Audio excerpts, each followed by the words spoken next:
প্রাকৃতিক দুর্যোগকে উপেক্ষা করে প্রবল বৃষ্টির মধ্যেই জনসংযোগে নামলেন 3 বিজেপি প্রার্থী। বৃষ্টিকে তোয়াক্কা না করেই ভিজে ভিজেই সাধারণ মানুষের দুয়ারে পৌঁছে গেলেন তারা। আর তাতেই এলাকা জুড়ে তৈরি হয় ভিন্ন মাত্রার রাজনৈতিক উদ্দীপনা। আরামবাগ বিধানসভা কেন্দ্রের প্রার্থী হেমন্ত বাগ রবিবার মাধবপুর অঞ্চলের পাণ্ডুগ্রাম, জয়সিংচক, আমিরবাটি ও মাধবপুর গ্রামে ব্যাপক প্রচার চালান। এই সফরে তিনি তার মায়ের জন্মভূমিতেও পৌঁছান এবং প্রচারের ফাঁকেই পরিবারের সদস্যদের সঙ্গে কিছুটা সময় কাটান। কর্মী সমর্থককে সঙ্গে নিয়ে বৃষ্টির মধ্যেই গ্রামে গ্রামে প্রচারে কার্যত ঝড় তোলেন হেমন্ত বাগ। অন্যদিকে পুরসুরা বিধানসভাতেও একই চিত্র ধরা পড়ে।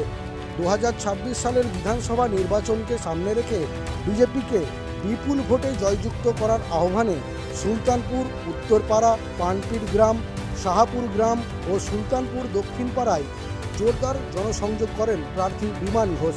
প্রবল বৃষ্টির মধ্যেও কর্মী সমর্থকদের উৎসাহ ছিল চোখে পড়ার মতো এবং সাধারণ মানুষের সঙ্গেও সক্রিয় যোগাযোগ গড়ে তোলেন প্রার্থী বিমান ঘোষ। একই ছবি ধরা পড়ে গোঘাটেও।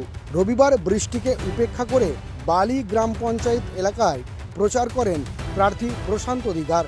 শতাধিক কর্মী সমর্থকদের নিয়ে বৃষ্টিতে ভিজতে ভিজতেই নতুন বাজার, হালদারপাড়া, বালি হাটতলা সহ বিভিন্ন জায়গায় প্রচার করেন প্রশান্ত দিগার।